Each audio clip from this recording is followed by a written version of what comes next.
네, 안녕하세요. 저는 한국은행 경제모형실 거시모형팀에서 근무하고 있는 강석일 과장이라고 합니다. 오늘 이렇게 시간 내서 참석해 주셔서 대단히 감사드리고요. 앞서 말씀드린 것처럼 오늘은 최대한 좀 뭐 다 쉽게 이해할 수 있는 방향으로 지금 경제 모형과 전망에 대해서 좀 그 개념에 대해서 좀 이야기하고 그 다음에 구체적으로 한국은행에서 어떤 모형을 어떻게 사용하고 있는지 그런 점에 대해서 좀 이야기하는 시간 갖도록 하겠습니다. 네, 그러면 먼저 경제 전망이란 무엇이고 그걸 왜 해야 되는지, 어떤 걸 목표로 우리가 경제 전망을 하고 있는지에 대해서 좀 논의해 보도록 하겠습니다. 네, 우선 지금 보시고 있는 그래프는 최근 6개월간의 그 콜금리 인상률하고 저희가 이제 지금 물가 조사를 하고 있는 품목 중에 실제 외식 품목 중에 치킨 값의 상승률의 그 상관관계를 같이 한번 보여드리고 있는데요. 여러분이 경제 전망을 하시는 제 생각엔 단순히 이제 한국은행뿐만이 아니고 사실상 현대 사회 대부분의 모든 사람들은 경제 전망을 각자 자기의 나름의 안목을 갖고 하고 있다고 생각을 하거든요. 거스를 안 하셔도 되는데 여기 앉아 계신 많은 분들이 뭐 다양한 뭐 주식이나 뭐 채권이나 혹은 뭐 저금을 한다든지 다양한 방식으로 이제 경제 생활을 하고 계실 텐데 그런 뭐 주식을 왜 샀는가, 뭐 어떤 주식을 샀는가 이런 거를 주식을 팔려고 결정할 때 모든 부분에 있어서 우리가 미래에 어떻게 경제가 될 것인가라는 본인의 판단에 근거해서 그런 오늘의 경제 활동을 하게 되겠죠.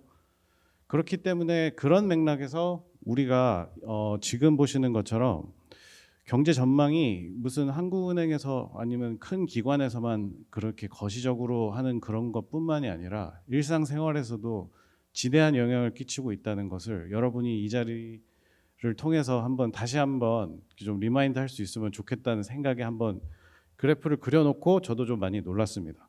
한국은행 금리 결정과 이 치킨 값의 이 상관관계가 상당히 제가 생각했던 것보다 높아지고 있고 전체 시계열보다 이제 최근 6개월 동안의 이 상관관계가 굉장히 높아졌거든요. 그래서 여러분도 앞으로 치킨 주문하시기 전에 한국은행이 과연 금리가 어떻게 될지 한번 주목을 하시고 결정을 하시면 좋을 것 같습니다. 네, 그 다음으로는 이제 조금 더 진지하게 가서 통화 정책의 파급 효과가 정책을 결정하는 데의 그 포인트하고 실제 그 정책이 실제 이 실물 경제에 영향을 미치는데 그 시간에 좀 차이가 있다는 게 경제 전망을 하는 데 있어서 중요한 요소라고 할 수 있습니다. 이제 저희가 지금 판단하고 이제 분석해 본 알려진 대로는 통화 정책의 그 효과가 실제 경제에 파급되기까지에는 1년에서 1년 반 정도의 그런 시차가 발생하고 있다 이렇게 알려져 있는데요. 이거는 아주 예전에 이제 유명한 경제학자인 밀턴 프리드먼이 그 샤워실의 바보라는 비유를 들어서 이제 설명을 했습니다. 샤워실의 바보 이야기를 짧게 설명을 드리면 이제 어떤 사람이 이제 샤워를 하러 들어갔는데 물이 뜨겁다고 생각해서 찬물을 세게 틀고 나면은 이제 그 물이 차가워지기까지 시간이 조금 걸리겠죠.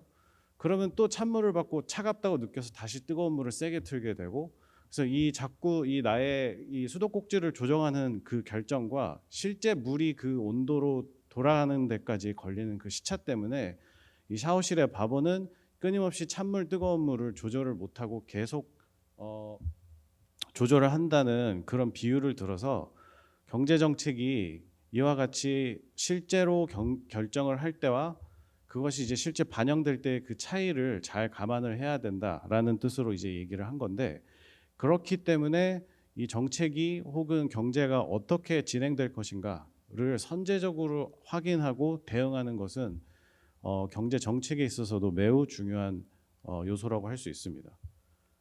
네, 그리고 마지막으로 또 이제 이 경제 전망 자체가 하나의 경제 정책으로서도 작동하는데요. 그 경제 정책으로서의 경제 전망은 우선 이제 계속 말씀드린 것처럼 통화 정책이 앞으로 경제가 어떻게 될 것인가에 맞춰서 우리가 정책 금리를 결정한다든지 그 밖에 다른 통화 정책 요소들을 결정을 하게 되는데 이제 그렇기 때문에 앞으로 어떻게 미래가 펼쳐질 것인가에 대해서 정확하게 판단하는 것 자체도 중요하고요. 거기에 나아가 지금 한국은행에서 공식적으로 발표를 이제 레귤러하게 하고 있는 경제 전망 자체도 공공기관으로서 공공 정보를 제공한다는 차원에서도 아주 중요한 역할을 담당하게 되고요. 그 다음에 이제 나아가서 저희가 이제 경제 전망을 하고 나서 이후에 그 실제 경제 상태가 도래했을 때 과거의 그 경제 전망이 실제와 어떻게 달랐는지 그리고 얼마나 정확했는지 이런 거를 사후적으로 분석하는 것도 이제 경제를 오답 노트를 작성해서 학습해 나간다는 차원에서도 매우 중요합니다.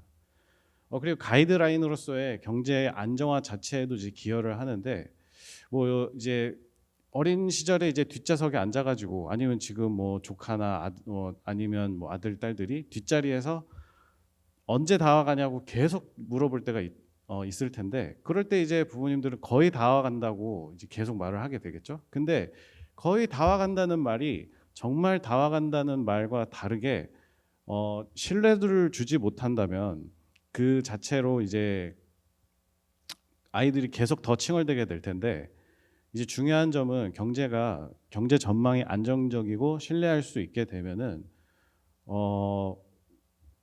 그림에 나와 있는 친구들과 다르게 훨씬 우리는 그 앞에 운전을 하고 있는 그 정책 위반자들에 대한 그 결정과 판단을 신뢰할 수 있고 그 자체로 경제 안정화 그리고 그 개인들이 각 경제 주체들이 경제 활동을 함에 있어서 좀 훨씬 더 안정적으로 경제를 의사 결정을 할 수 있다는 점에서 경제 전망이 안정적으로 되는 것 자체가 하나의 경제 정책이라고도 볼 수 있겠습니다. 네, 그러면 하나 구체적인 예시로 경제 전망은 단순히 숫자를 말하는 것보다 그 숫자를 기반으로 어떻게 그 뒤에 경제학적이나 경제학적 스토리가 어떻게 진행되고 있는지 그런 좀 스토리텔링이 훨씬 중요하다는 것을 좀 말씀드리기 위해서 지난 8월 경제 전망 보고서에서 이제 실려 있는 경제 지표와 지난 8월 통화정책 방향 관련 기자 간담회 중에서 실제 질의응답 부분을 좀 발췌해서 이제 설명을 같이 드리겠습니다. 지금 왼쪽에 보고 계시는 그래프는 파란색 선은 실제 GDP 성장률을 나타내고요. 지금 살짝 보이는 초록색 선은 5월달 전망을 했었던 5월달 시기에 이제 저희가 전망을 했었을 때 실질 GDP가 저렇게 성장률이 저렇게 될 것이다 했던 전망치고요. 그 다음에 이제 주황색이 8월달에 이제 새롭게 업데이트된 새로운 전망치가 됩니다. 그렇기 때문에 이제 당연히 왜 저 전망이 초록색에서 주황색으로 하향 조정되었는가? 또 구체적으로는 하향 조정이 지금 보시는 23년 상반기하고 23년 하반기에는 변화가 없는데 24년 그러니까 내년에만 변화하는 이유에 대해서 이제 질문이 그 오른쪽에 보시면 질문에 나와 있습니다. 올해 성장률 전망치는 유지하고 내년 성장률 전망치만 낮춘 이유에 대해서 이제 질문이 왔을 때 이제 기자 간담회에서 이제 저희 이제 총재님이 했던 얘기는 먼저 현재 23년 전망치를 수정하지 않은 이유는 과거에 예상했던 세계 경제 성장률 자체는 수준이 크게 변하지 않았지만 새롭게 5월과 8월 사이에 새롭게 들어온 정보 중에 가장 이제 좀 중요한 이슈 중에 하나는 이제 중국의 부동산 시장 관련된 새로운 이제 이슈가 발생했기 때문에 그렇다면 이제 저희가 그거를 분석을 어떻게 하느냐에 따라서 이 중국 부동산 이슈가 과연 23년 올해 바로 작용을 할 것이냐 아니면 24년 혹은 그 이후에 반응을 할 것이냐 그러한 스토리를 저희가 이제 분석을 같이 함으로써 다음과 같은 이제 답변을 할 수가 있게 되고요. 그렇기 때문에 이제 이런 거를 이 스토리를 이해함으로써 단순히 숫자가 어떻게 변했다 이런 좀 정량적인 판단뿐만이 아니고 정성적으로도 경제가 어떤 흐름을 갖고 변하고 있고 이 정보가 어떠한 영향을 주고 있느냐 그런 좀 원인과 결과에 그런 요인 분석을 할 수 있다는 게 있다는 점에서 스토리텔링은 굉장히 중요한 경제 전망의 어떤 그 전달 방법이라고 이렇게 생각하시면 좋을 것 같습니다. 네, 그러면 이 경제 전망의 의의와 중요성은 이제 다 이제 이야기를 나눴는데, 그렇다면 구체적으로 경제 전망의 목표는 무엇인가에 대해서 좀 말씀드리겠습니다. 네, 그 경제 전망을 그럼 어떻게 해야 되느냐, 어떻게 하는 것이 잘하는 것이냐 하면은 당연히 잘 맞추는 게 가장 중요하겠죠. 그래서 이거는 항상 이제 견지해야 되는 궁극의 목표이긴 합니다. 하지만 경제 미래라는 것은 반드시 일종의 불확실성을 수반하기 때문에 어떻게 보면은 영원히 달성할 수 없는 궁극의 목표라고 할 수도 있습니다. 그러니까 마치 우리가 무병장수, 그리고 이제 뭐 영원히 사는 것을 목표로 의학들이 계속 연구를 하고 발전을 하고 있지만, 우리가 그거를 궁극의 목표라고 생각하지 무병장수에 실패했다고 지금까지 발달한 이런 의과학들이 실패했다고 하지는 않잖아요. 그런 맥락에서 이제 우리가 생각하는 경제 전망도 끊임없이 연구하고 발전을 거듭하고 있지만, 물론 당연히 더 좋은 전망치, 더 정확한 전망치를 이제 제시하는 것이 당연한 목표이긴 하지만, 어떤 면에서는 이렇게 저희가 계속해서 좀 견지하는 그런 스탠스라고 볼 수 있고요. 그와 마찬가지, 그에 반해서 이제 일관성과 그 편향이 없이 이제 그 비편향적으로 일관적으로 전망을 하는 것도 사실 굉장히 중요합니다. 그 앞서 보신 것처럼 5월 달과 8월 달 전망이 이제 저희가 정말 그 변화가 왜 변했는지에 대해서 정확한 근거를 갖고 변화가 있었다는 것을 설명할 수 있어야 되는데, 단순히 전망치를 높이기 위해서 매 순간 전망이 자꾸 바뀌게 되면 그것 자체는 전망력을 높인다고 한들 다른 의미에서는 저희가 또 추구해야 되는 다른 어떤 가치나 덕목을 지키지 못한다고 볼 수 있기 때문에, 경제 전망의 목표는 단순히 정확도를 제고하는 것뿐만이 아니라 일관성도 잘 유지를 해야 된다는 것이 좀 중요한 포인트입니다.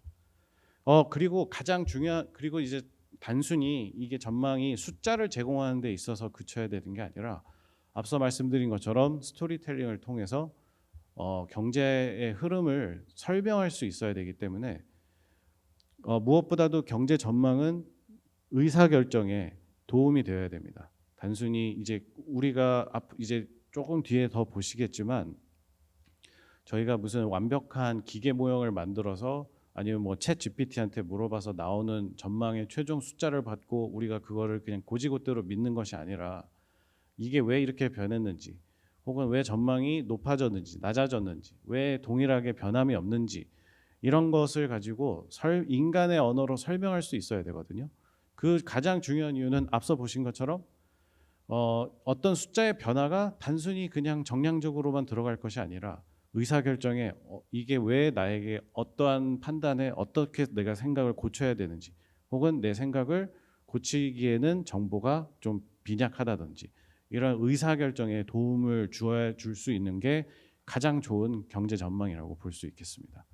그렇기 때문에 경제 전망이 단순히 숫자를 잘 맞추는 데 그치는 것이 아니라, 어떻게 그 과정이 어떻게 진행되는지를 투명하고 명시적으로 확인할 수 있어야 되거든요.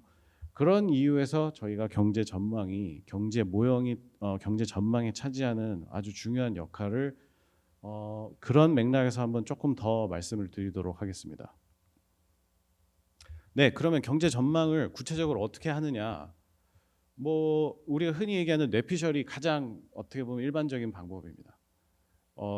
그 뇌피셜은 이제 조금 직관적으로 설명을 드리기 위해서 쓴 표현이긴 한데, 사실 저희가 뭐 이제 엄청 다양한 매체나 뭐 신문 기사를 통해서 경제 전문가들의 경제 전망이나 경제가 어떻게 될 것인가에 대한 다양한 의견을 이제 확인할 수가 있는 시대가 됐는데, 그런 경우에 이제 개인의 판단에 기반한 이런 전망들은 당연히 어떤 개인의 머릿속에서 생각하는 어떤 경제적 구조, 경제 구조가 머릿속에 있고, 본인이 생각했을 때 입수한 정보가 미래에 어떤 영향을 줄 것이다라는 개인의 해석을 기반으로 그런 어떤 일종의 경제 전망 답변을 들을 수 있게 되는데, 일단 직관을 최대한 발휘할 수 있고, 그래서 정말 유능한 경제 전문가가 직관력을 최대한 발휘해서 정말 날카롭고 사람들이 잘 확인하지 못했지만 정말 중요한 것으로 나중에 드러나게 되는 그런 여러 가지 요소들을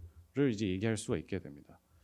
그 뉴욕대 그 루비니 교수라고 항상 이제 닥터 둠이라고 이제 별명을 얻은 이제 유명한 경제 전문가는 이제 주요 언론에 이제 자주 나와서 경제가 굉장히 위험에 빠질 것이다라고 이제 본인의 어떤 직관을 발휘를 해서 이제 이야기를 하고 명성을 얻은 이유도 실제로 금융위기를 사전에 경고를 했었다.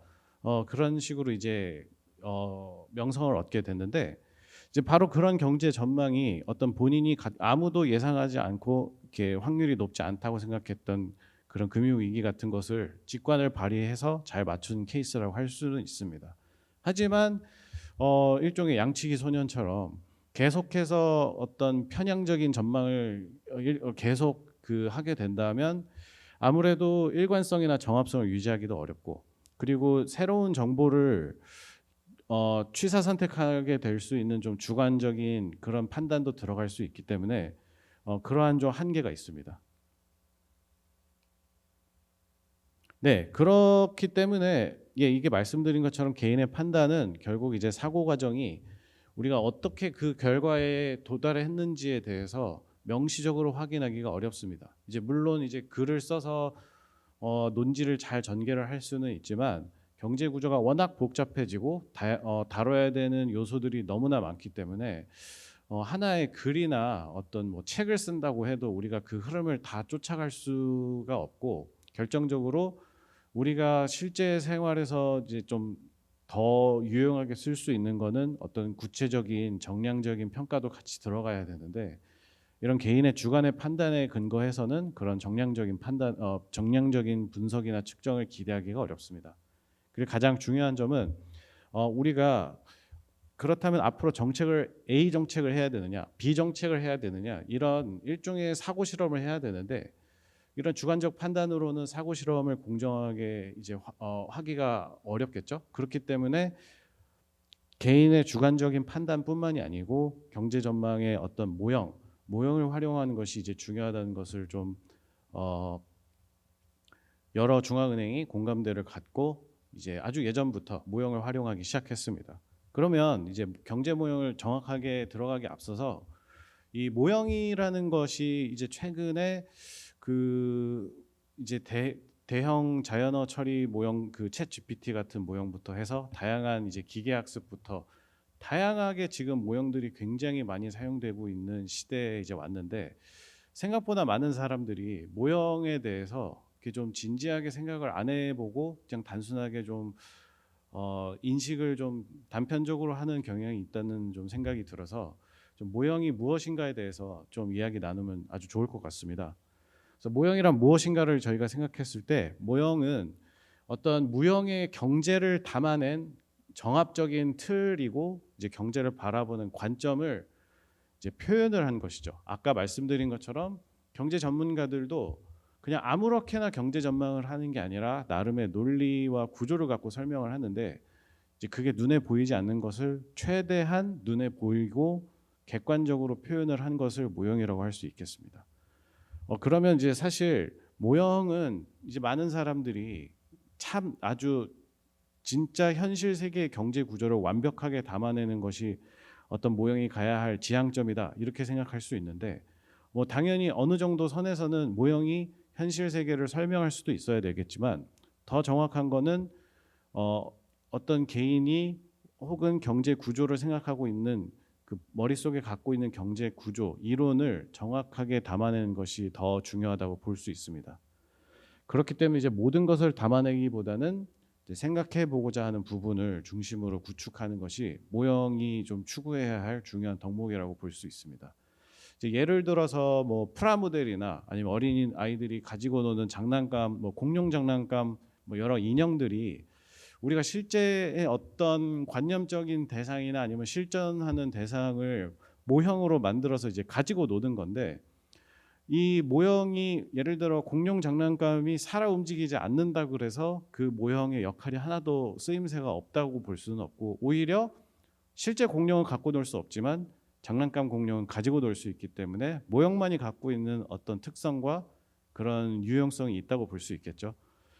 마찬가지로 경제 모형 자체도 정말 진짜 모형과 진짜 현실 경제를 잘 담아내야 되는 것도 중요하지만 가장 중요한 건 우리가 그것을 도구로서 사용할 수 있도록 만드는 것이 더 중요하다고 볼 수 있겠습니다.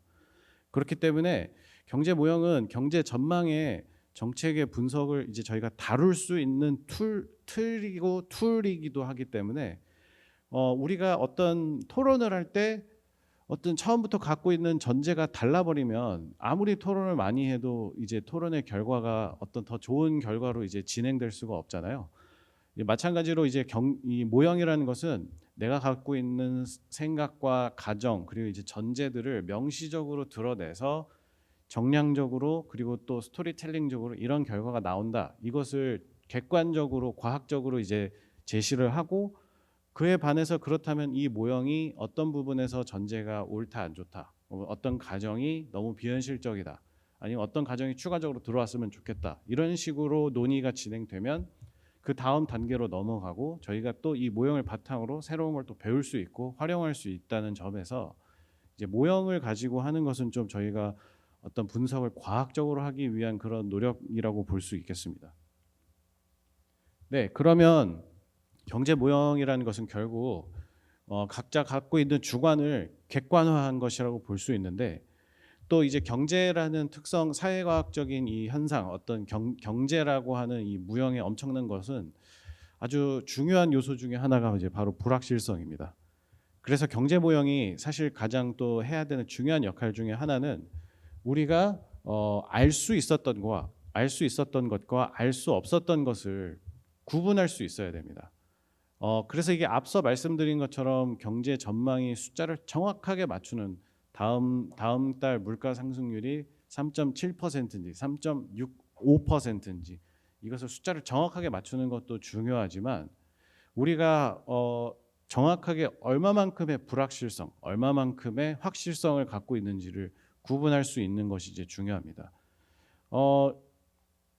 이제 전망 오차를 그래서 이제 말씀드린 것처럼 전망 오차를 그런 것들을 이제 전망 오차를 줄인다고 하는 것이고, 근데 그와 반면에서 우리가 오차를 줄이는 데에만 너무 이제 에너지를 쏟다 보면은 이제 과대적합 혹은 이제 오버피팅이라고 아마 그 기계학습이나 통계를 조금 관심이 있으신 분들은 한번 들어봤을 만한 이제 표현인데 최근에 이제 사실 많이 이제 그 대두되고 있는 어떤 문제 중에 하나입니다. 그래서 과대적합에 대한 이제 한 예시로 지금 이제 우측에 보이는 저 다양한 면들을 갖고 있는 이제 주사위를 예시로 조금 이야기를 좀 드리도록 하겠습니다. 저희가 예를 들어 우리가 이제 바깥에서 볼 수 없는 이제 어두운 상자 속에 개수를 알 수 없는 저런 다양한 숫자의 주사위들이 이제 들어가 있다고 이제 칩시다.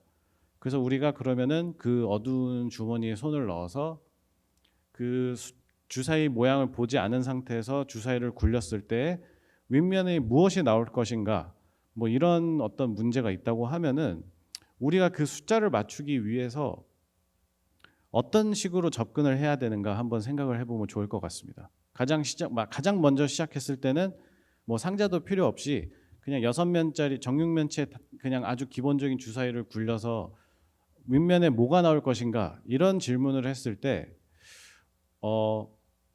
과학적이고 우리가 체계적으로 배운 이론적인 답은 6분의 1의 확률로 1에서 6의 숫자가 나올 것이다. 이렇게 얘기하는 게 정답이겠죠. 그런데 경제 전망을 더 잘하고 싶다는 어떤 욕망 때문에 이 불확실성을 더 축소해서 2나 4가 나올 것이다. 이렇게 전망을 하게 되면, 그렇고 정말 실제로 2나 4가 나왔으면 전망이 잘 됐다. 과연 그렇게 얘기할 수 있을까요? 그러니까 중요한 점은 경제 전망이 해야 되는, 특히 경제 모형이 해야 되는 가장 중요한 역할은 윗면에 나온 숫자를 정확하게 맞추는 것보다는 지금 우리가 이 주사위라고 제가 이제 비유를 한 경제의 불확실성이 얼마만큼의 면을 갖고 있느냐를 판단하는 것이 더 중요합니다. 그렇기 때문에 우리가 이제 어두운 상자 속에서 이 주사위가 지금 어떤 면을 갖고 있느냐 이거를 파악하고 그 안에서 그렇다면 이게 뭐 20면체면은 1분의 20의 확률로 어떤 현상이 일어날 것이다. 아니면 이제 뭐 주사위가 조금 모양이 삐뚤빼뚤하다면 확률이 조금씩 달라지겠죠. 그렇기 때문에 우리는 숫자를 보는 게 아니라 그 주사위의 모양, 주사위의 구조에 더 집중해야 된다는 게 경제 모형이 담당하는 역할이라고 볼 수 있습니다.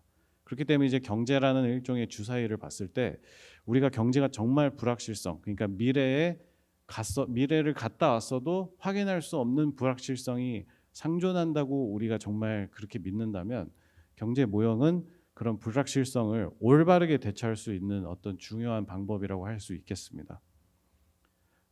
그렇기 때문에 금융위기가 이제 아주 중요한 어떤 경제 모형들뿐만이 아니고 이제 여러 다양한 이제 예측이나 전망을 하는 그런 분야에 있어서 이제 큰 충격을 줬는데 왜 대체 아무도 이 경제 금융 위기를 예측하지 못했느냐? 뭐 이러한 이제 왜 주류의 메인스트림에 있는 여러 기관들이 경제의 이런 위기를 예측을 못했는지에 대해서 이제 사후적으로 평가를 하고 이제 업데이트를 하면서 그 금융기관에서 금융과 거시경제의 어떤 관계, 상관관계나 인과관계를 그동안 여러 기관들이 조금 상대적으로 더 조명하지 못했다.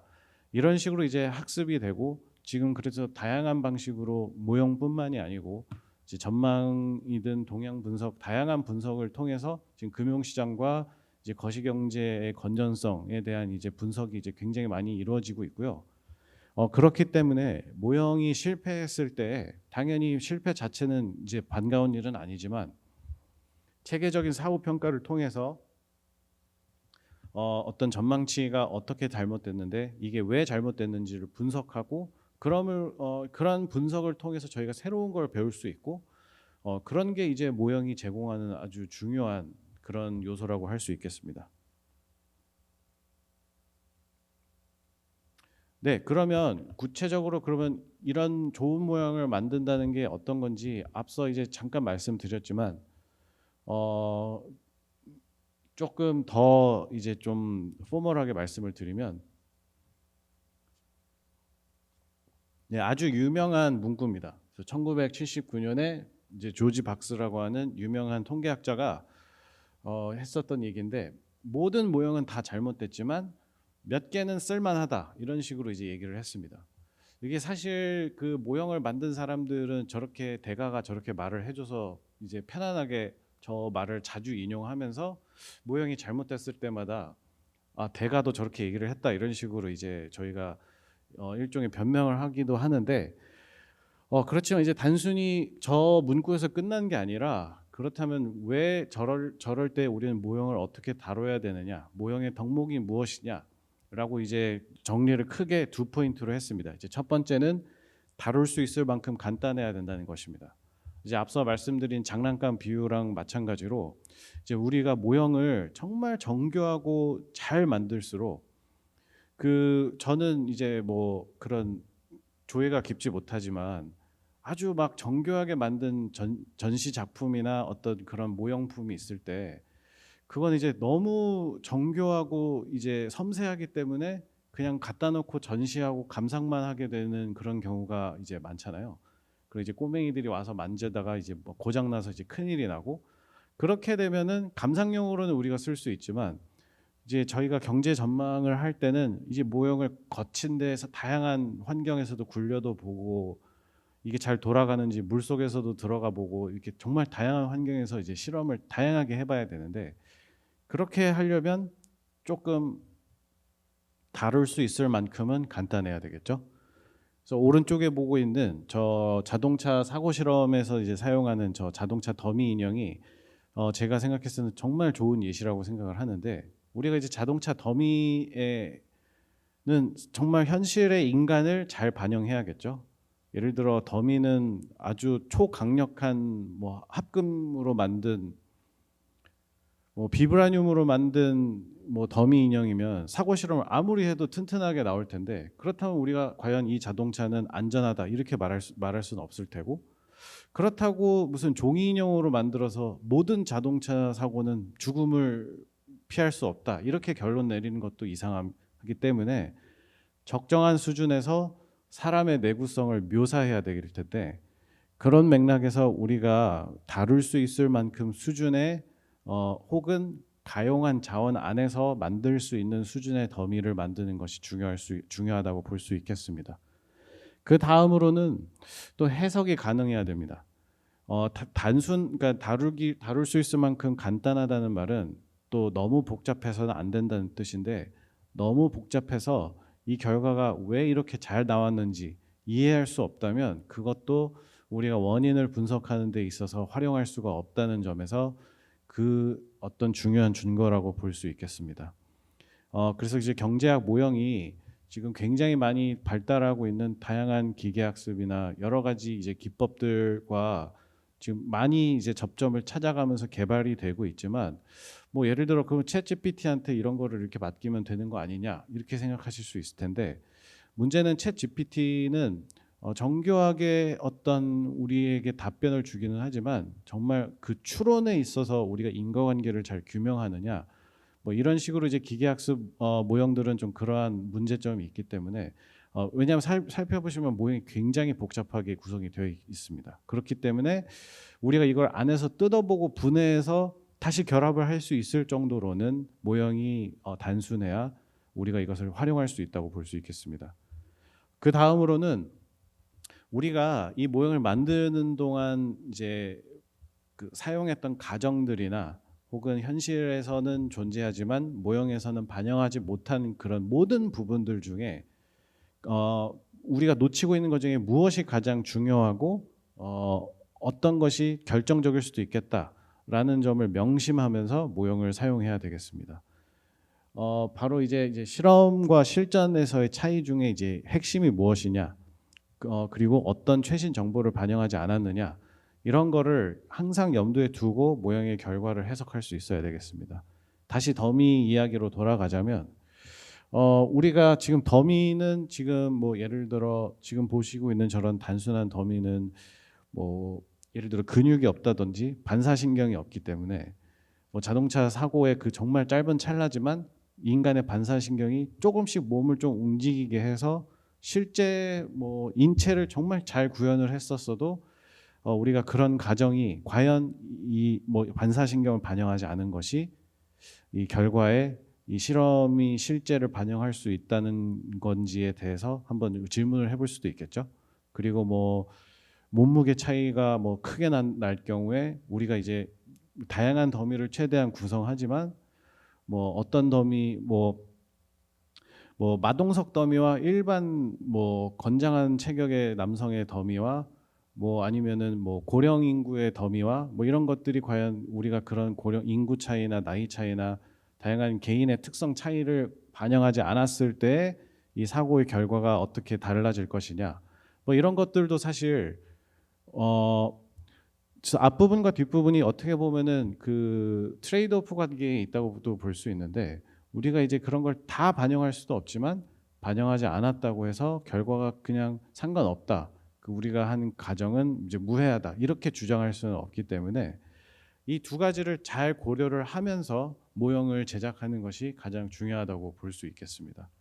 그래서 이제 모형을 이제 그 뭐 비단 경제학 모형뿐만이 아니고 혹시나 앞으로 이제 보시게 되는 다양한 어떤 모형에 대해서 이제 이것을 평가할 때 이 두 요소가 정말 아주 고전적이지만 중요한 평가 요소이기 때문에 이런 점을 좀 감안해서 모형을 바라보고 혹은 이제 모형을 다루게 되는 그런 경험이 있게 될 때는 저 두 가지 요소를 반드시 명심하는 것이 좋을 것 같습니다.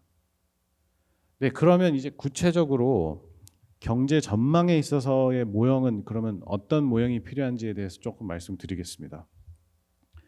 우선은 경제 이론이 있기 때문에 경제는 사실 물리학의 어떤 정량적이고 과학적인 방법론을 최대한 추구하고 반영하려고 노력하지만 사회과학과 이제 이 자연과학의 결정적인 차이는 그 다루고 있는 대상이 이제 사람인 것이냐 아니면 사람이 아닌 어떤 물질인 것이냐 이런 차이가 있는데, 뭐 우리가 물리과학 법칙은 정말 어떻게 보면은 보편적이라고 할 수 있을 텐데, 뭐 돌의 모양이 어떻든 간에 따라 상관없이 우리가 실험을 이렇게 하든 저렇게 하든 돌의 어떤 가지고 있는 내재적인 특성은 바뀌지 않습니다.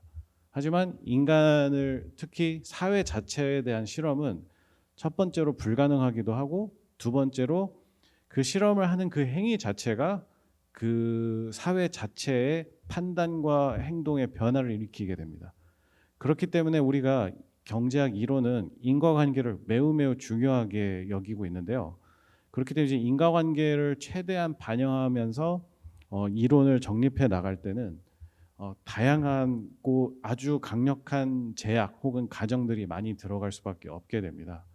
이제 그렇게 되면 어떤 제약이라고 하는 것은 어떤 원인이 이렇게 들어가면 결과가 이렇게 나와야 된다라는 어떤 흐름을 강제하는 거기 때문에 우리가 이제 다루고 있는 수많은 데이터들이 그 이론 하나에 맞춰서 정확하게 움직여지고 나온 결과가 아니기 때문에 그 데이터들이 실제 움직이는 행태를 이론을 다 적용하기 시작하면은 설명을 하기가 점점 더 어려워질 수가 있습니다.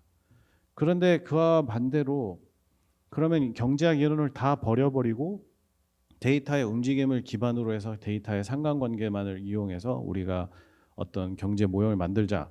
이렇게 되면 지금까지 지내왔던 이 모든 경제의 흐름을 상관관계적으로는 잘 설명할 수는 있겠지만 반대로 왜 이렇게 됐는지 혹은 다른 정책을 펼쳤을 때 어떻게 바뀌었었어야 하는지 이런 분석을 하는 데에는 좀 한계가 있게 됩니다.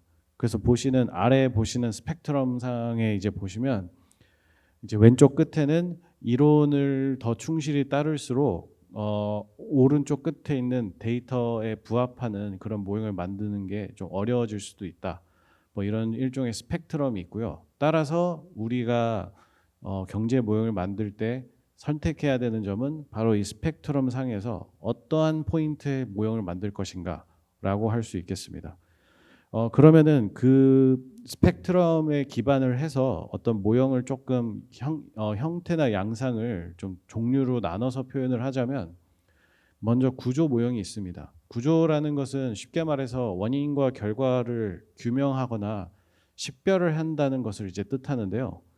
그렇기 때문에 이제 이론을 기반으로 구성이 됐기 때문에 원인과 결과를 모형 안에서는 설명할 수 있습니다. 그러니까 설령 그게 현실 경제와 조금 동떨어진다고 해도 이 모형 안에서는 그 메커니즘을 설명할 수가 있습니다. 가장 대표적으로 지금 사용되고 있는 모형이 저 다이나믹 스토캐스틱 제너럴 이퀄리브리엄이라는 DSG라고 이제 불리는 모형인데 아마 요즘은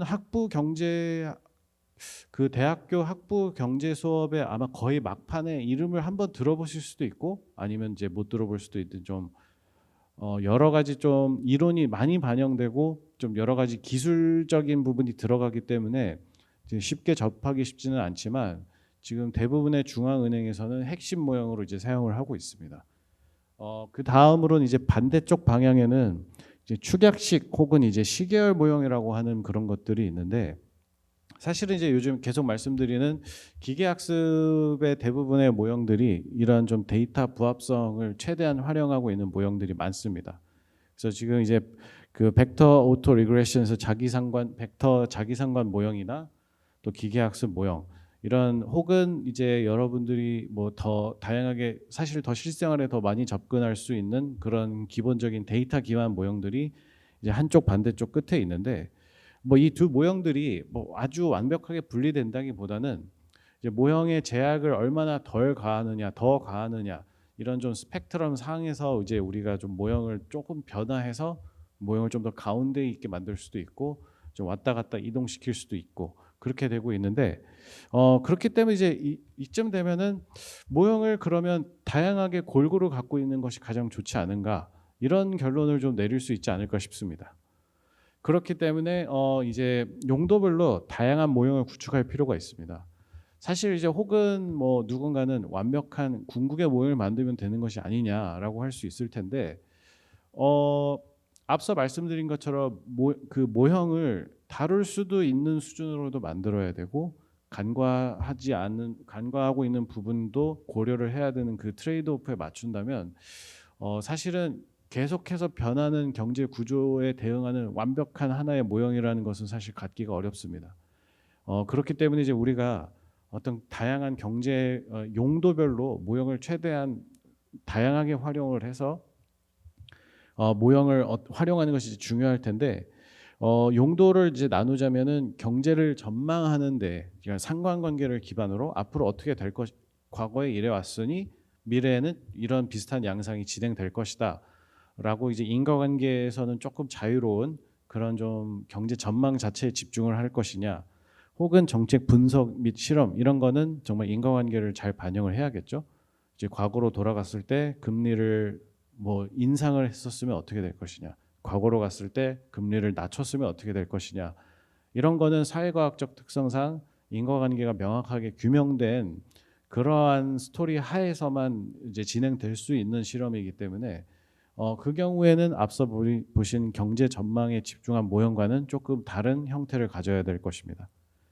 그리고 이제 전망 자체에도 우리가 아주 단기에 어떤 단기에 짜잘짜잘한 변화들을 다 세밀하게 캡처를 해서 이것을 실제 그 다음 전망에 반영할 것이냐, 혹은 이런 짜잘한 움직임들은 일종의 노이즈로 취급을 하고 이제 좀 더 장기적인 움직임, 더 천천히 움직이는 주기의 그런 변동들을 우리가 좀 포착해서 좀 더 중장기적으로 경제를 전망할 것이냐에 따라서도 모형의 디자인이 달라질 수가 있습니다. 네, 그러면 모형이 다양한데 그러면 다양한 모형은 어떤 점에서 좋을 수 있느냐? 사실은 이거는 어떻게 보면 물이 반밖에 없네, 물이 반이나 있네, 이렇게 생각할 수도 있는데 각각의 가정과 구조에 기반한 스토리를 잘 이해할 수 있는 모형들을 다 갖고 있다면 지금 아래에 보시는 그림처럼 다른 결과 전망치들을 제시하게 될 겁니다. 지금 아래에 보시는 그림은 그 2017년 미국의 그 금융통화위원회라고 할 수 있는 이제 FOMC에서 그 실제로 의사 결정을 할 때 활용했던 의사록에서 이제 발췌를 했는데요. 참고로 이제 미국 연준 같은 경우에는 그 5년, 그러니까 5년 뒤에 실제로 활용했던 의사록을 공개를 하고 있습니다. 그래서 따라서 올해가 이제 2023년이다, 2022년, 2023년이다 보니까 5년 전 2017년 의사록이 이제 올해 이제 공개가 됐는데요. 보시는 다양한 색깔들은 지금 뉴욕, 그리고 이제 워싱턴, 그리고 필라델피아, 시카고 뭐 이런 다양한 지역 연준들이 각자 보유하고 있는 모형들을, 코어 핵심 모형들을 기반으로 실질 GDP 성장률을 지금 보시면 17년 3분기에서 20년 3분기 총 3년의 시계열의 전망을 이제 그려낸 것입니다. 보시는 것처럼 대동소이합니다. 어떻게 보면은 특히 앞부분은 좀 대동소이하다고 할 수도 있고, 이제 조금 더 시계열이 이제 1년이 넘어가기 시작하면 이제 굉장히 차이가 이제 많이 나기 시작하는데, 그러면 이게 모형이 다 틀렸으니까 쓸모가 없다 이렇게 봐야 되느냐? 그렇게 본다기보다는 이 모형이 왜 이런 결과를 나오도록 했는지 그 원인을 들어보고 스토리를 들어봄으로써 어떤 스토리가 더 지금 내가 생각하고 있는 의사 결정에 더 도움이 되느냐, 혹은 왜 내가 생각하는 그 전망치랑 저 다른 모형은 뭐가 저렇게 다르게 나오는 걸까? 쟤는 왜 저런 다른 소리를 하는 걸까? 그런 걸 이제 들음으로써 더 의사 결정에 도움이 된다고 볼 수 있습니다.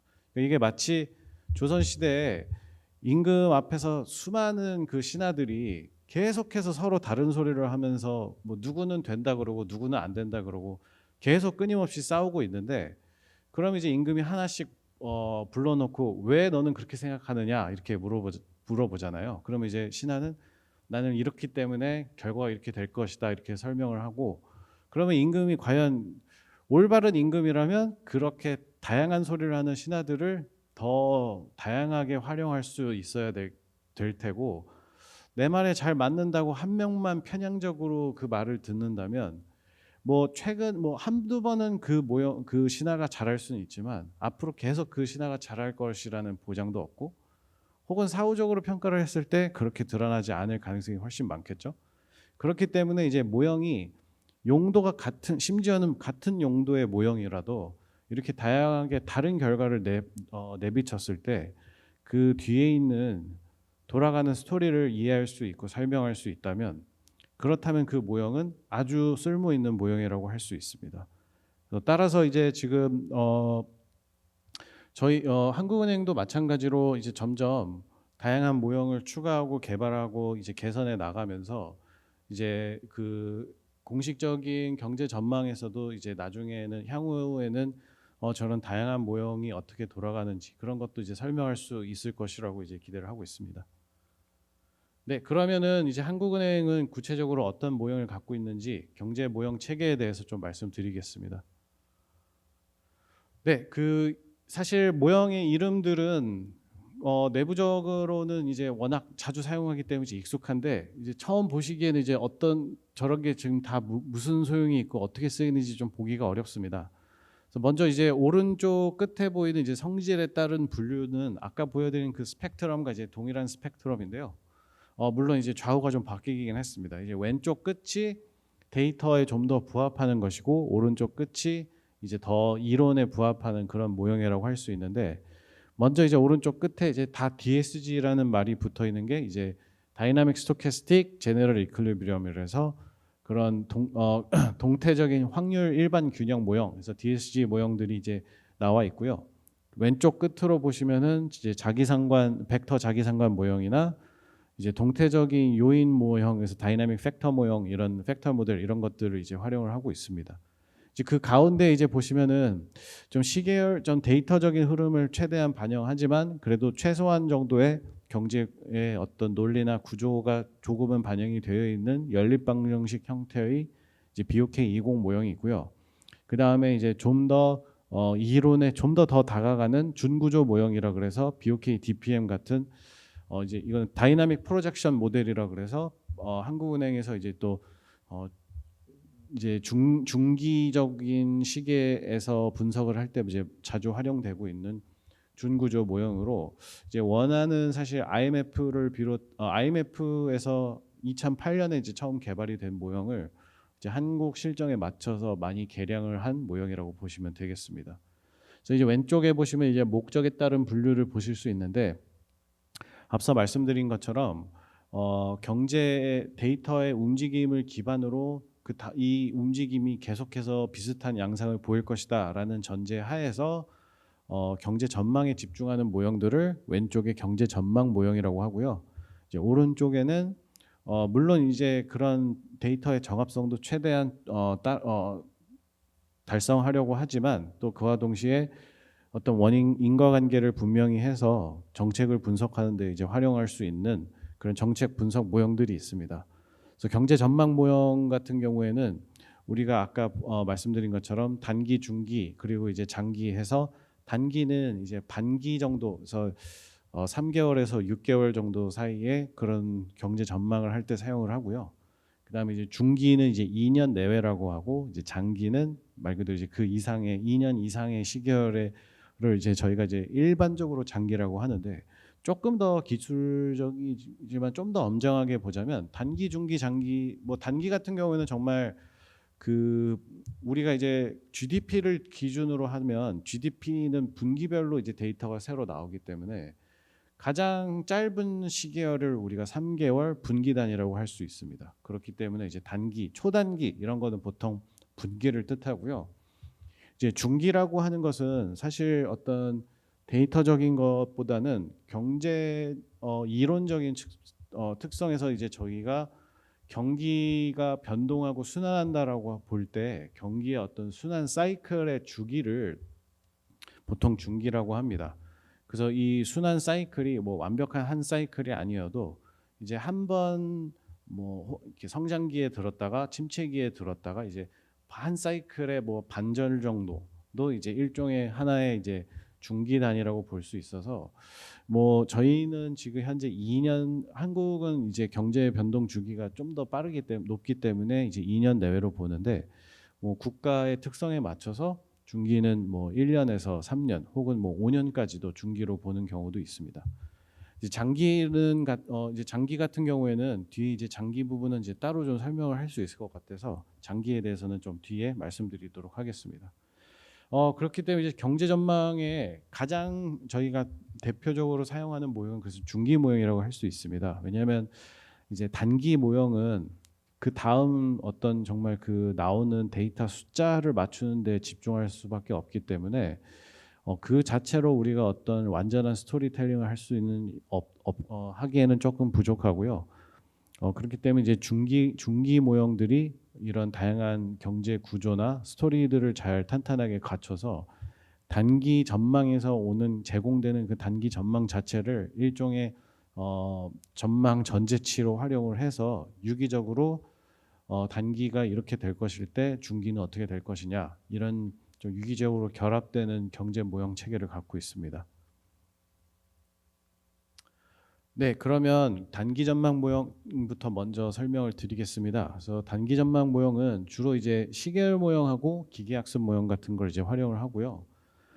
당연히 이제 당장 다음 GDP가 어떻게 될 것이냐, 그 다음은 상관없으니까 당장 다음을 더 잘 맞춰달라, 좀 이런 식으로 이제 모형이 이제 집중이 되어 있기 때문에 어떤 데이터를 최대한 많이 활용하도록 좀 디자인이 되어 있습니다.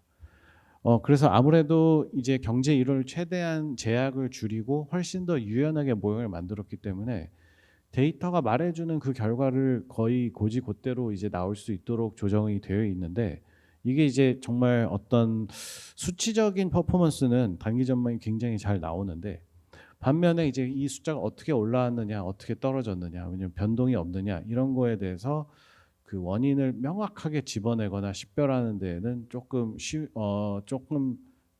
제약이나 한계가 좀 있다고 볼 수 있습니다. 근데 그렇지만 이제 최근에 이제 이런 단기 전망 모형 같은 거는 정말 개발이 정말 발전이 정말 빠르게 많이 이루어지고 있는데요. 이제 소위 말하는 이제 빅데이터 시대에 돌입해서 우리가 이제 단기적으로 정말 많은 정보를 총동원해서 그 다음 정보를 그 다음 분기에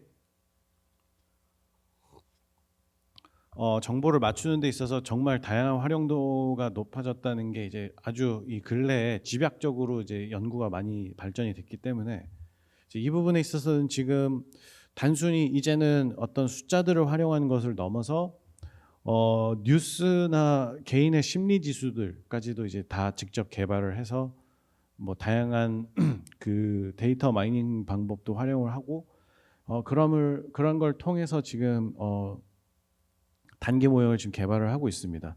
지금 우측에 보시는 부분이 이제 그 텍스트 베이스로 실제 단기 전망을 좀 개선을 했다는 것을 이제 지금 실제로 저희가 워킹 페이퍼로 발간을 한 그 논문에서 이제 좀 발췌를 한 그림인데요. 보시면은 실제 초록색 GDP를 지금 원래 쓰고 있던 주황색보다 지금 새롭게 개발한 이 데이터를 훨씬 더 그 빅데이터를 활용한 그런 개선 파란색 전망이 훨씬 더 이 실제 초록색 선에 더 잘 부합하게 나왔다. 뭐 이런 식으로 이제 결과가 훨씬 개선되는데, 보시는 것처럼 시계열이 지금 거의 아주 짧은 주기로 거의 월 단위 주기로 지금 진행되고 있는 것을 보실 수 있습니다. 네, 그 다음에는 이제 중기가 핵심이기 때문에 이제 장기로 먼저 넘어가서 말씀을 드리겠습니다. 그 장기 전망은 뭘 하느냐라고 봤을 때 뭐 100년 뒤의 경제를 전망하는 것은 아닙니다. 그렇다고 뭐 10년 뒤의 경제를 전망하냐, 어떤 구체적인 몇 년 뒤의 전망을 하는 것보다는 그 경제 현재 실질적인 추세를 판단하는 데 우리가 이것을 좀 장기 전망이라고 이제 표현을 합니다. 지금 보시는 가운데 이제 그 등식을 보시면 이제 YT를 우리가 국내 총생산 실제 GDP라고 하면, 이 GDP 그래프 실제 데이터를 보시면 어떤 큰 틀에서 멀리서 봤을 때는 꾸준히 우상향하는 어떤 추세가 있지만 가까이 확대해서 보면은 아주 이렇게 움직임이 위로 아래로 왔다 갔다 하는 그런 경기 변동을 갖고 있는 걸 볼 수 있는데, 그러면 우리가 어떤 관념적이거나 개념적으로는 저 국내 총생산을 실제 이제 잠재적인 GDP라 그래서 잠재 GDP, 그래서 YT YTT거나 아니면 경기 변동에서 Y 사이클 T에서 YCT, Y 트렌드 T와 Y 사이클 T 이렇게 두 개로 분해해서 생각을 해볼 수가 있을 텐데 장기 전망의 목표는 바로 저 Y 트렌드 T를 추출해내는 것입니다. 사실은 Y 사이클 T를 추출하든 Y 트렌드 T를 추출하든 둘 중에 하나를 추출해내는데 성공하면 그 나머지 하나도 자동으로 나오게 되겠죠. 그래서 어쨌든 그런 두 가지 혹은 한 가지 사실상 같은 이 하나의 방법으로 우리는 장기적인 어떤 잠재 GDP를 뽑는다 이렇게 표현을 합니다. 그러면 잠재 GDP가 왜 중요하냐? 그런 거는 이제 사실 통화 정책 당연히 모든 면에서 굉장히 중요하지만 오늘은 이제 통화 정책에 있어서 왜 잠재 GDP가 중요한지에 대해서 말씀드리겠습니다. 보시면 그 밑에 추가 그 잠재 GDP를 사실 이제 정의를 좀 더 명확하게 하자면 추가적인 인플레이션 압력을 유발하지 않으면서도 우리가 경제가 생산할 수 있는 최대 총 생산량, 최대 GDP를 잠재 GDP라고 정의합니다. 그렇기 때문에 실질 GDP가 우리가 측정한 잠재 GDP보다 위에 있다고 하면 현재 경제는 일종의 물가 상승 압력을 받고 있다. 즉 어떻게 보시면은 쉽게 보시면은 실제 저 YT는 수요에서 이제 측정되는 혹은 지출에서 측정되는 GDP라고 볼 수 있고요. Y 트렌드 T는 생산력에서 이제 유발되는 생산 쪽에서 측정되는 GDP라고 본다면은 이제 실제 GDP가 잠재 GDP보다 크다는 것은 수요가 공급보다 많다는 뜻이겠죠. 그렇기 때문에 이제 수요가 좀 상승 압력을 받아서 물가가 이제 어떤 상방 압력을 받게 되고 반대로 현재 있는 GDP 수요가 GDP 공급보다 좀 낮다. 그러면 이제 물가가 좀 하락할 수도 있는 좀 물가의 하락 가능성이 이제 예견이 된다. 이렇게 측정을 할 수가 있다고 볼 수 있습니다. 통화 정책 한국은행의 통화 정책의 이제 목표가 물가 안정이기 때문에 그렇기 때문에 잠재 GDP를 측정하는 것은 통화 정책 결정에 있어서도 아주 중요한 그런 요소라고 볼 수 있습니다. 네, 그래서 이제 우측에 이제 좀 일종의 가상으로 그려본 좀 간단한 실질 GDP와 잠재 GDP인데 우리가 지금 뭐 에코스 경제 통계 시스템을 가서 보시면 그 주황색 선을 보실 수 있게 됩니다. 그 실질 GDP 이런 데이터를 이제 뽑아서 차트를 그려 보시면 주황색 선이 나오게 돼 있습니다. 그래서 우리가 해야 되는 거는 저 주황색 선을 보고 저 주황색 선을 관통하는 어떤 더 꾸준하고 안정적인 추세가 무엇이냐 이것을 찾아내는 게 장기 전망 모형의 목표라고 할 수 있겠습니다. 네, 그러면 장기 전망은 앞서 말씀드린 것처럼 그게 관측이 안 되기 때문에 이것을 어떻게 그러면 추정하느냐? 앞서 말씀드린 몇 가지 그 아이디어를 바탕으로 지금 현재 한국은행에서는 총 4가지 방법을 활용을 하고 있습니다. 먼저 생산에 투입되는 우리가 한국의 총 노동량과 총 자본량 그리고 이제 한국의 기술 생산성 혹은 이제 프로덕티비티라고 하는 이제 총 생산성을 측정을 해서 각각 측정을 해서 이 세 개의 결합체가 최종 산출물을 만들어낸다. 밸류 에디드된 부가가치를 창출한다라는 아이디어에서 모형을 만들어서 잠재 생산성을 이제 시산을 하고요. 그 다음으로는 앞서 보신 것처럼 그 트렌드를 직접적으로 추출하기보다는 사이클을 먼저 추출을 해서 그 다음에 트렌드를 이제 또 찾아내자라는 아이디어에 기반을 해서 이 노동시장의 사이클과 실제 총생산 경기 변동의 사이클이 어느 정도 고행성을 갖고 있다 이러는 좀 이론을 기반을 해서 그 아이디어를 바탕으로 다별량 필터링 모형을 활용을 해서 먼저 사이클을 뽑아내고 그 다음에 거기에 대응되는 잠재 GDP를 이제 역산하는 그런 방식이 있고요. 그 다음에 준구조 모형 형태를 가져서 통화 정책과 또 우리가 이제 흔히 잘 알고 있는 필립스 커브 그리고 이제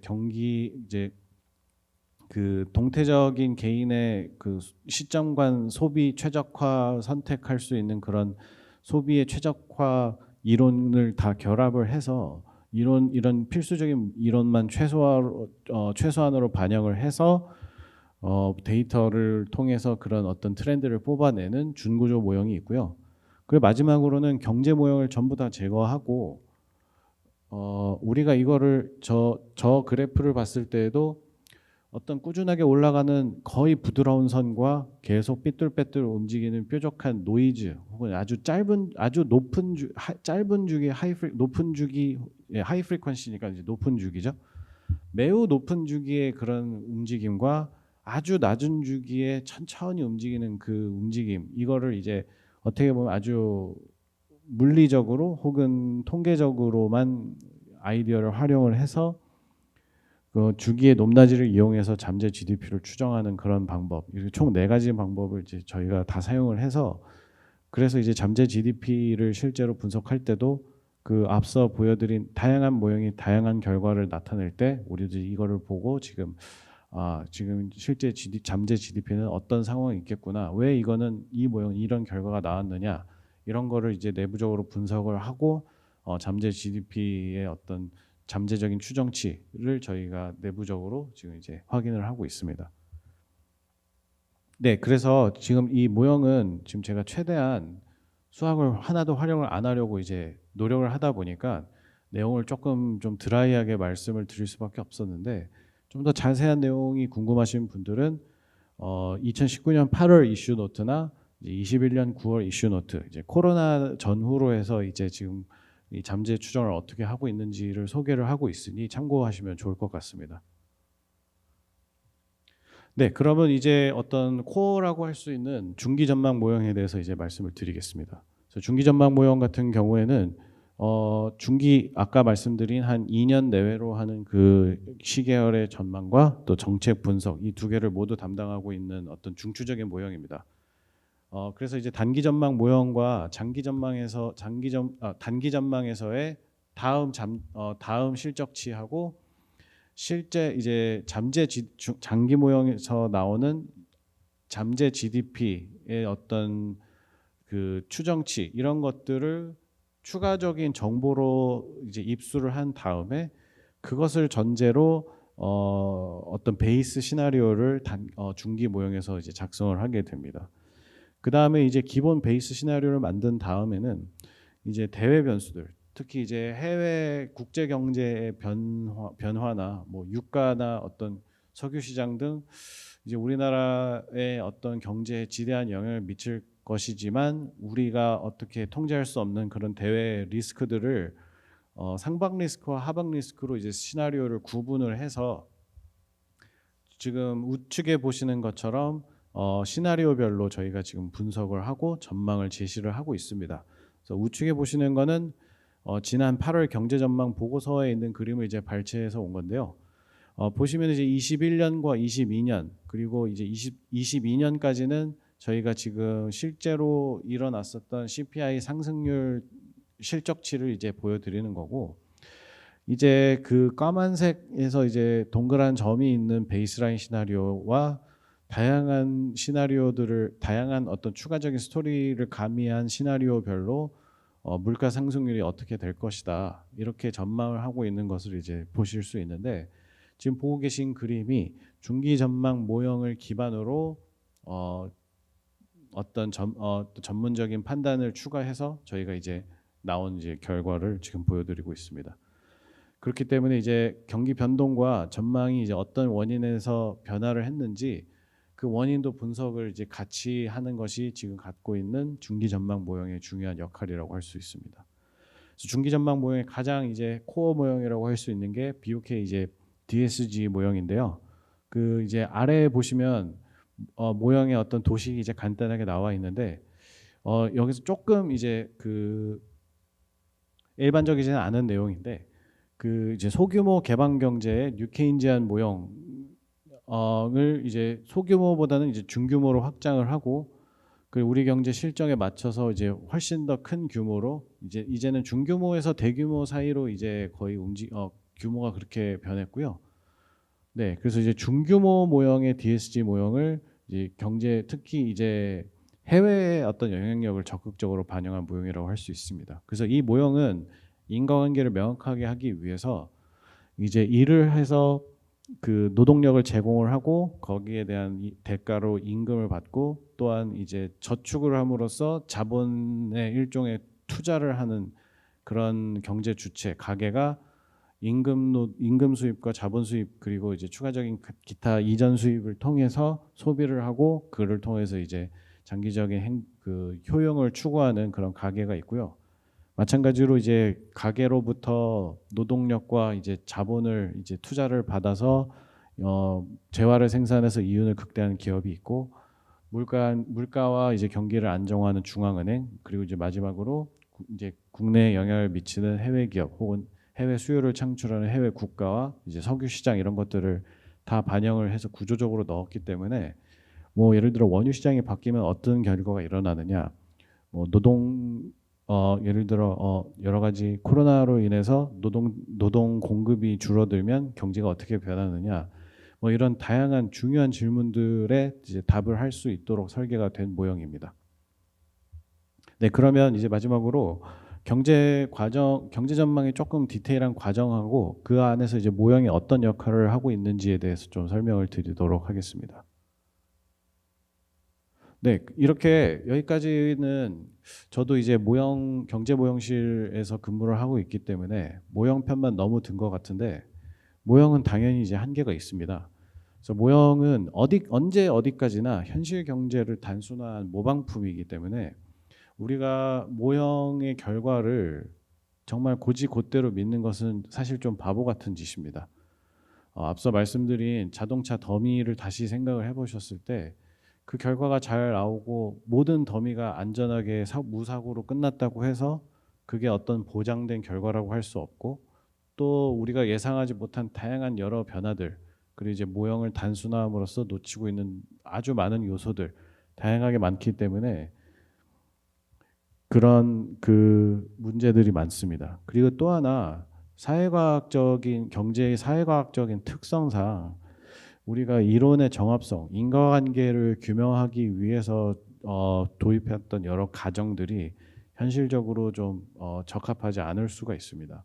예를 들어 뭐 인간의 합리적 기대라고 하는 그 합리적 기대 능력이 너무 과도하게 설정이 돼 있다든지 혹은 가지고 있는 정보량의 차이, 정보 비대칭성이나 뭐 다양한 시장에서의 완전 경쟁성과 뭐 독점적인 경쟁 그리고 과점 상태 이런 다양한 경제의 어떤 마찰적인 그런 요소들을 이론에 다 포함할 수가 없었기 때문에 모형에 반영되지 않은 알지만 반영할 수 없었던 부분들도 충분히 있을 수 있습니다.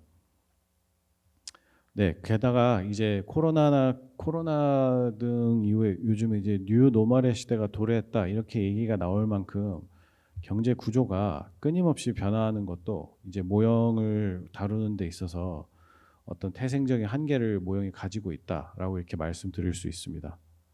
그렇기 때문에 전망에 있어서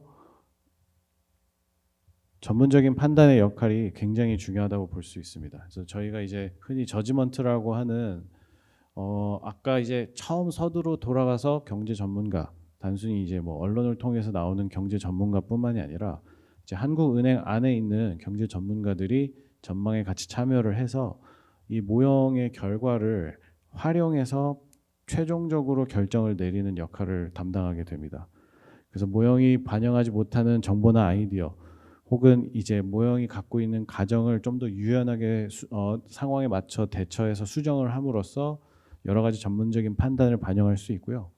뭐 예를 들어 이제 코로나 같은 경우가 왔을 때 그 앞서 말씀드린 DSG 모형으로 돌아가면 원인을 알 수 없지만 충분히 인과관계적으로는 원인이라고 할 수 있는 코로나 때문에 노동시장이 훨씬 더 좀 어려움에 봉착하고 원유 가격이 알 수 없는 그 모형 안에서는 알 수 없지만 모형 밖에서는 이해하고 있는 이런 현상 때문에 상승한다.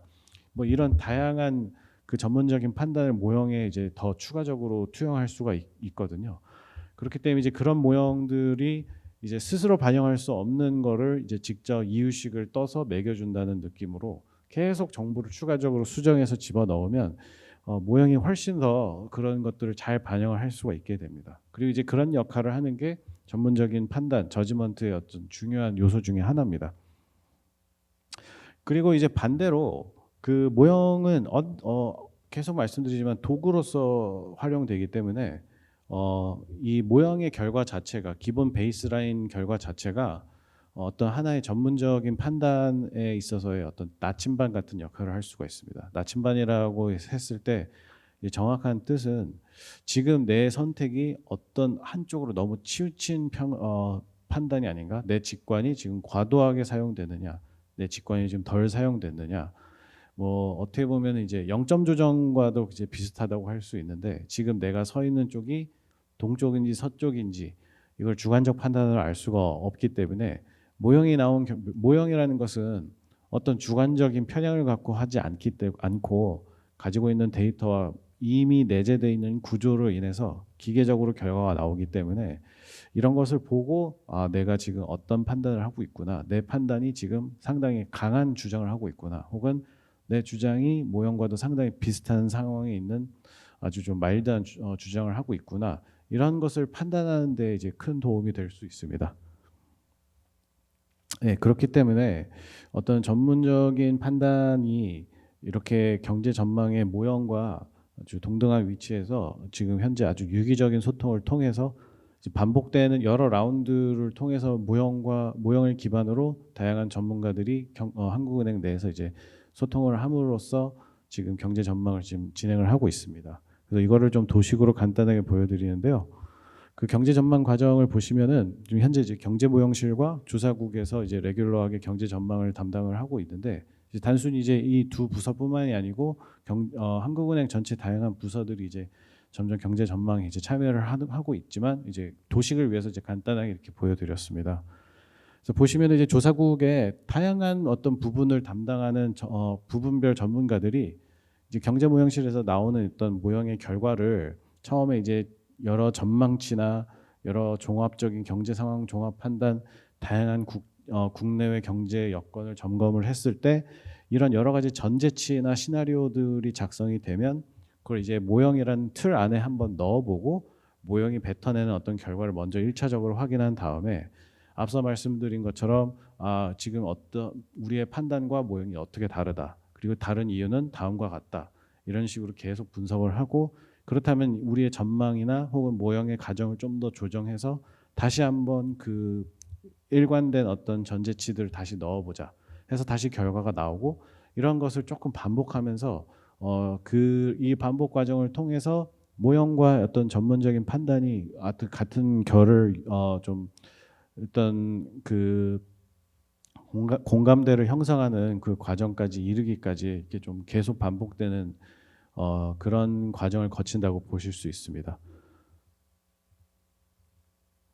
네, 그러면 구체적으로는 경제 전망 과정에서 모형이 구체적으로 어떻게 저 순환 과정에서 무엇을 하냐면 이제 실제 전망치는 모형에서 나온 게 끝이 아니고 전문적인 판단, 마지막 전문가의 손길이 이제 터치가 들어간다고 볼 수 있습니다. 그래서 경제 여건 변화가 어떻게 변하는지를 전문가들이 예측을 하고 거기에 대한 이제 전제치들을 이제 작성을 하는데 뭐 예를 들어 분야별 전문가들마다 전제치가 좀 일관적이지 않을 수가 있습니다. 예를 들어 뭐 중국 경제는 굉장히 성장할 것 같은데 뭐 미국 경제는 굉장히 하락할 것 같다. 그러면은 세계 경제 전체의 수요는 어떻게 될 것이냐. 이럴 때 이제 정확하게 합치가 안 될 수도 있고 여러 가지 이제 그럼에도 불구하고 유가 시장은 또 다른 방향으로 움직일 수도 있다. 이런 식으로 이렇게 분야별로 세부적으로 마이크로하게 봤을 때는 좀 다를 수가 있기 때문에 모형이 이제 사실 그런 과정에서 큰 도움을 줄 수가 있습니다. 이렇게 좀 맞지 않는 이야기를 한번 집어 넣어보고 그 나온 결과를 봐서 그러면 이 부분이 조금 조정이 돼야 되겠구나. 이런 전문가들의 판단을 합치는 데에도 아주 중요한 좀 소통의 장으로도 이제 활용이 됩니다. 그래서 보시는 경제를 바라보는 인식의 틀, 그래서 Framework for Discussion이라고 그래서 이게 지금 사실 이제 구체적으로 현재 한국은행에서 경제 전망에서 이제 사용되는 경제 전망 모형이 가지고 있는 가장 중요한 역할이라고 볼 수 있습니다. 보시는 것처럼 이제 아래 그림을 보시면 먼저 모형이 순수하게 뱉어내는 이제 점선으로 되어 있는 모형 전망의 어떤 전망치가 나오고요. 저 장기 균형으로 이제 나와 있는 거는 아까 이제 장기의 잠재 성장 이런 쪽에서 이제 제시하는 어떤 기본 축대라고 보시면 되겠습니다.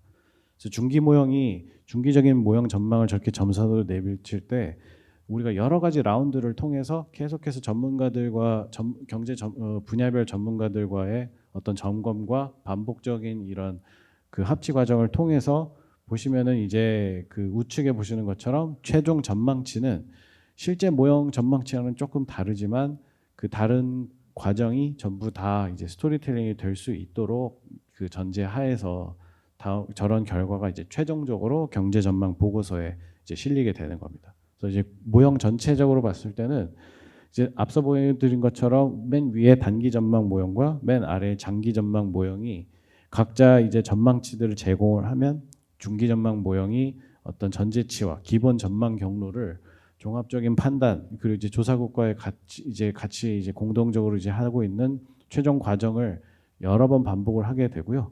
그래서 이제 보시면은 이제 그 우측에 저 반복되는 과정들이 이제 계속 이제 포함이 되게 되어 있습니다. 그래서 이런 식으로 경제 전망을 하는 게 딱 한 번의 숫자가 딱 나오고 이제 끝나는 게 아니라 이게 말이 되는지 경제학적으로 논리가 앞뒤가 말이 되는지 다른 분야의 의견과 어떤 일치하는 그런 공감대가 형성이 되는지 이런 것들을 면밀하게 검토를 하고 있다 이렇게 보시면 되겠습니다.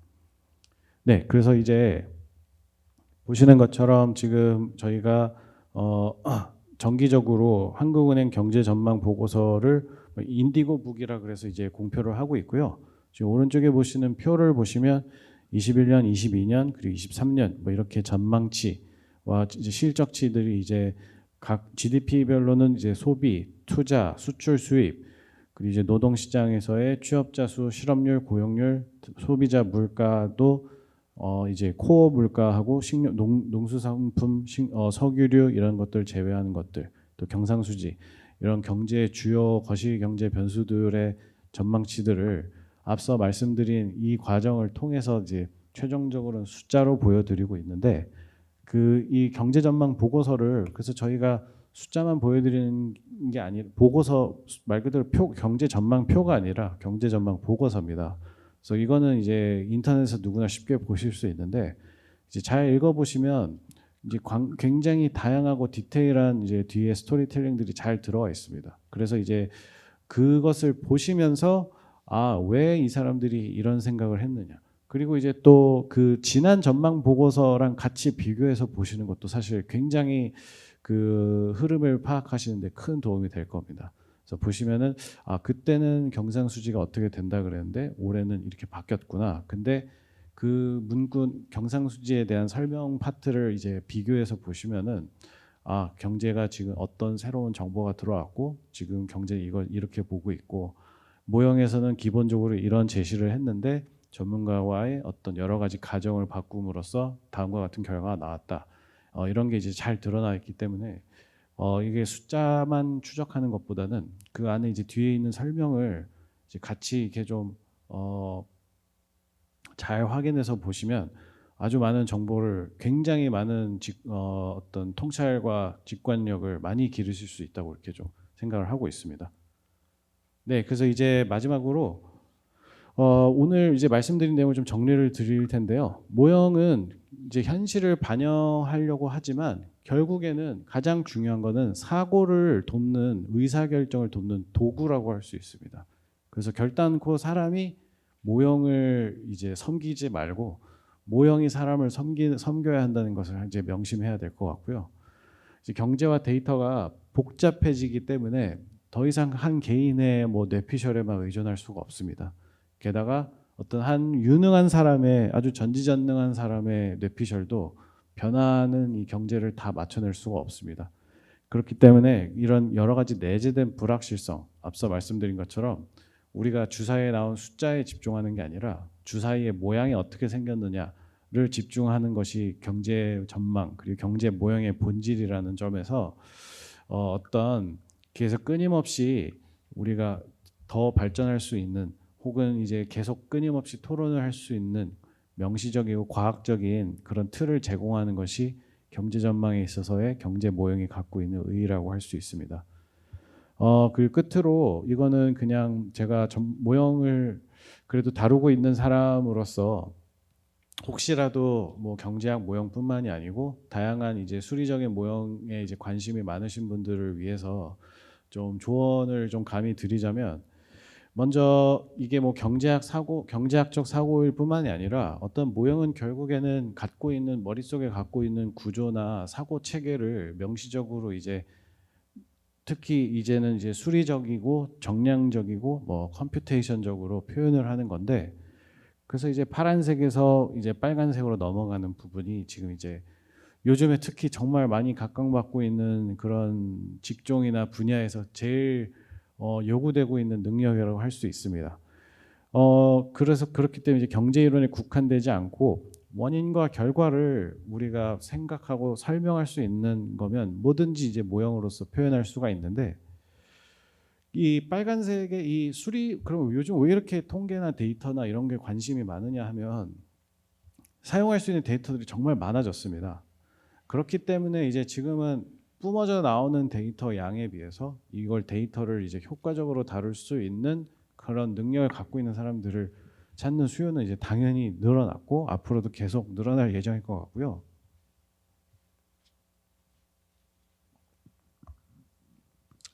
불행히도 그래서 수학이 중요하다고 하는데, 근데 수학이 중요한 건 어떤 이 툴을 다루는 데 있어서 번역서를 보지 않고 매번 더 편안하게 작업을 할 수 있다는 점에서 필요한 것이지, 죄송합니다. 어떤 수학이 어떤 필수적인 조건이라고 결코 생각하지는 않습니다. 다만 우리가 어떤 수준 이상에서 발전돼 있는 누군가가 미리 잘 만들어 놓은 어떤 기술을 이제 이해하기 위한 수준까지는 어떤 수리적인 그런 개념을 너무 기피하지 않고 적절하게 이제 즐기는 식으로 새로운 언어를 배운다는 마음으로 이렇게 좀 해야 될 것 같고요. 그런데 이제 요즘에 사실 제가 진짜 드리고 싶은 말씀은 가장 마지막에 있는 이제 초록색 부분으로, 많은 사람들이 저 빨간색 부분까지 도달을 하고 어떤 전문적인 능력을 이제 함양했다 이렇게 생각을 하고 멈추는 경우가 많습니다. 근데 사실 그러면 본인 커리어에 있어서도 사실 굉장히 사실 치명적으로 문을 닫고 더 올라갈 수 있는, 레벨업 할 수 있는 그런 걸 이제 막는 거라고 개인적으로 생각을 합니다. 이제 점점 더 많은 경험을 하시면서 더 많이 느끼실 수 있겠지만, 많은 경우에 이제 경시가 됩니다. 왜냐하면 어떤 아주 화려하고 멋있는 그래프나 그림이 이제 나오면 어떤 본인이 어떤 역량을 다 펼쳐서 보여줬다 이렇게 생각을 할 텐데, 앞서 보여드린 것처럼 우리가 그래프만 딱 봐서는 크게 우리가 감흥을 받을 수가 없습니다. 숫자 차이가 그렇게 크게 나지도 않고, 어떻게 보면 많은 경우에는 직관과 크게 다르지 않거든요. 혹은 직관과 다르게 나왔을 때 왜 이게 다르게 나왔느냐, 왜 모형은 이런 이야기를 하고 있느냐, 모형이 이렇게 나왔으니까 그냥 모형이 시키는 대로 하면 되는 거 아닙니까? 이렇게 얘기하는 사람은 모형에 종속되어 있는 전문가라고 볼 수 있죠. 그렇기 때문에 모형을 잘 다루고, 이 사람을 통해서 이 모형 이야기를 듣고 싶다, 이런 얘기를 듣는 게 어떤 분야, 특히 이제 어떤 모양이 됐든 모형을 사용하는 분야에 있어서 정말 이 더 높은 레벨을 올라갈수록 정말 나중에 뒤늦게 찾아오게 되는 그런 요소거든요. 근데 사실 이거는 아주 기초적인 수준에서부터 미리미리 훈련을 해야 된다고 생각을 합니다. 그래서 지금 여러분들이 아주 단순한 사고 과정을 하고 뭐 수리적인 능력이 결여가 돼 있어도 모형의 결과가 왜 이렇게 나왔는지에 대해서 자기 수준에서 납득할 수 있을 정도로는 계속해서 도전하고 물어보고 찾아가서 논의하고 토론하고 그런 과정을 거쳐야만 나중에 모형만 만들어 놓고 뭐 이렇게 쓸모없는 그런 사람 취급되지 않고, 더더욱 여기저기서 이렇게 쓰임 받고 찾게 되는 그런 전문가가 되기 위해서는 정말 마지막에 그 모형의 결과를 해석할 수 있는 능력, 이게 정말 중요하다는 것을 이렇게 좀 말씀을 드리고 오늘 일단은 발표를 여기까지 마치도록 하겠습니다. 네, 오늘 끝까지 경청해 주셔서 대단히 감사합니다.